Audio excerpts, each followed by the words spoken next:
मेरा नाम मरियम है और मेरी उम्र 20 साल है। मैं कराची की रहने वाली हूँ।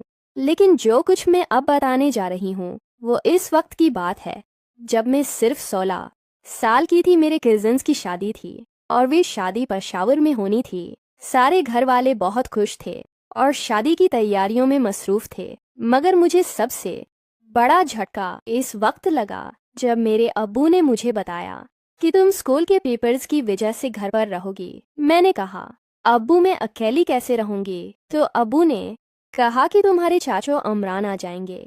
चाचू उमरान एक जवान लड़का था, तकरीबन 22-23 साल का, मजबूत जिस्म और लंबा कद। सारे घर वाले शादी में चले गए और मैं और चाचू उमरान घर में अकेले रह गए। पहली रात को मुझे बहुत डर लग रहा था क्योंकि मैंने कभी घर में अकेली रात नहीं गुजारी थी।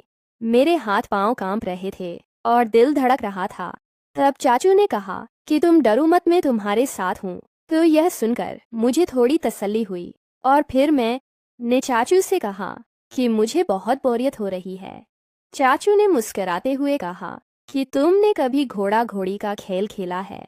मैंने कहा, नहीं, वो क्या होता है? चाचू ने कहा कि ये बहुत मज़े का खेल है, मगर तुम बच्ची हो, अभी तुम्हें समझ नहीं आएगा। मैंने जिद की कि मुझे भी खेलना है, बस प्लीज खिलाएं। चाचू ने कहा, ठीक है, मगर तुमने जो देखा वो किसी को नहीं बताना। मैंने कहा, ठीक है।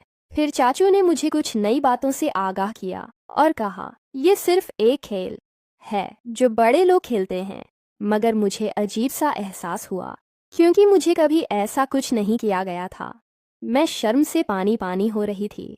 मगर चाचू ने मुझे समझाया कि यह नॉर्मल है और बस खेल जारी रखा गया। रात भर वो खेल चलता रहा और हम दोनों थक कर सो गए। जब सुबह हुई तो मेरे जिस्म में शदीद दर्द था। ऐसा लग रहा था जैसे कोई भारी बोझ मुझ पर गिरा हो। मैंने चाचू से कहा कि मेरे जिस्म में बहुत दर्द है।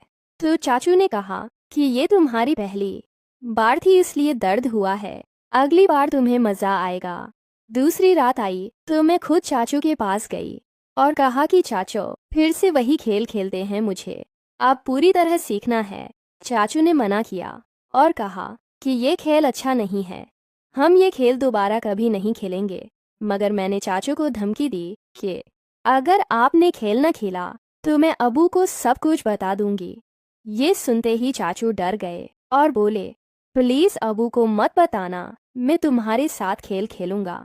फिर चाचू ने फिर से वही खेल शुरू किया। इस बार वो पहले से ज्यादा जोश में थे। गौया उन्होंने अपना पूरा गुस्सा और ताकत मुझ पर निकाल देनी थी। मैंने देखा कि चाचू का जिस्म इंतहाई मजबूत था और वो मुझे बार बार तकलीफ दे रहे थे।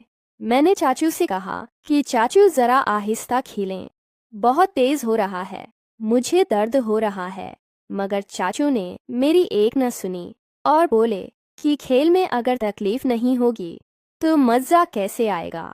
मैंने फिर कहा कि थोड़ा सा तेल लगा लो, कम आसानी हो जाएगी। तो चाचू बोले कि मैं थोक से काम चला लूँगा।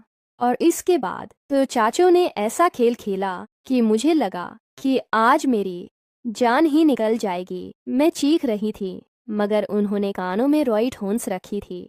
पूरी रात हम खेलते रहे, कभी चाचू गालिब आते, कभी मैं हैरान होती।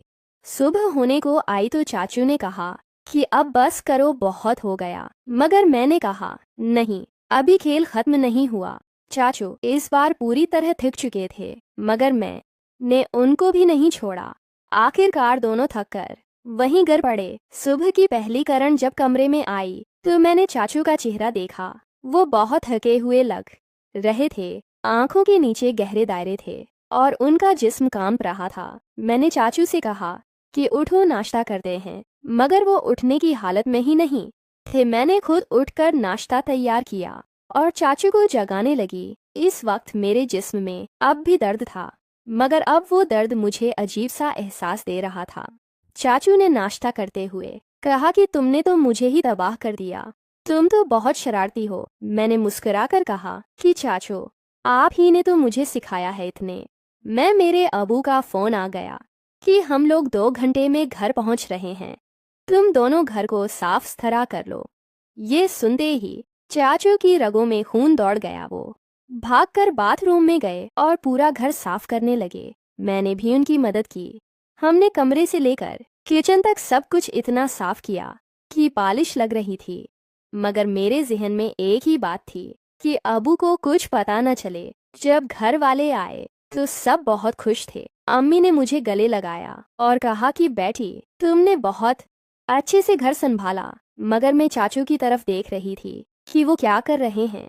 चाचू ने अबू से कहा कि भाईजान, मुझे अपने घर जाना है, कुछ जरूरी काम है।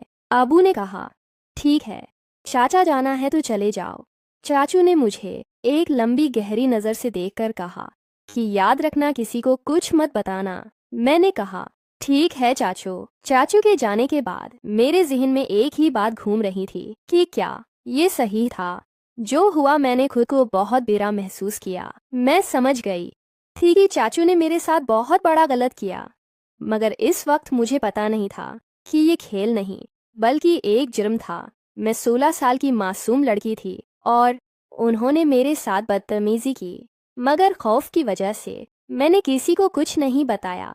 कई दिनों तक मैं खुद को संभाल नहीं सकी। रात को नींद नहीं आती थी, चेहरा पहला पड़ गया था और मैं हर वक्त डरी रहती थी। अम्मी ने पूछा क्या हुआ है, तो मैंने कहा कुछ नहीं, बस थोड़ा सा बुखार है। मगर दिल ही दिल में मैं जल रही थी। फिर एक दिन मैंने फैसला किया कि मैं ये सब अपने अंदर नहीं रख सकती। मैंने अपनी बेहतरीन दोस्त को सब कुछ बता दिया, जिसने मुझे समझाया कि तुमने अगर खामोशी अख्तियार की तो चाचू किसी और के साथ भी ऐसा कर सकता है। इसी दिन मैंने अपनी उम्मी को सब कुछ बता दिया। इम्मी का चेहरा सुनकर सरख हो गया, उनके आंसू निकल आए और उन्होंने फौरन अबू को बताया। अबू बहुत गुस्से में थे। उन्होंने चाचू को फोन किया और इसे